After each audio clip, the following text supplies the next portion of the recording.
දන්නවද? අසමත් ಜಾති කාලකන්ණි හොර 70ක් අයින් කරලා අපි ආණ්ඩුව පත් කරගත්තේ ඉතාම අමාරුවෙන්. එකෙක් හරි එනවනම් මේ ආණ්ඩුව නැවතත් අනිත් පැත්තට හොරුන්ගේ පැත්තට පෙරලන්න. උඹලට ඒක සිහිනයක් විතරයි.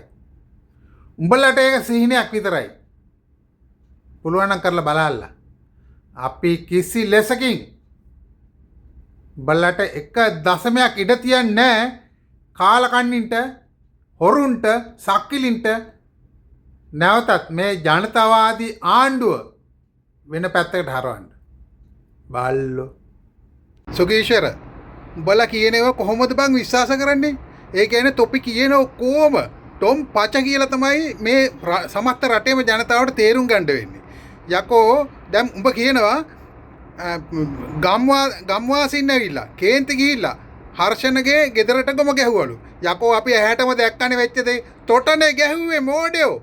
තොටනේ ගැහුවේ. තොපි මොන්න තරම් බොරු කියනවද? බුදු අම්මේ ඒ කියන්නේ තොපි කියන හැම එකම පට්ටපල් බොරු. මේ අපි ඇහැට දැකපු එක තෝ කියනවනේ. යකෝ මේ වෙන කුණුහරුපයක්. ඒ කියන්නේ තොපි කියන්නේ බොරුමයි. කාලකන්ණි.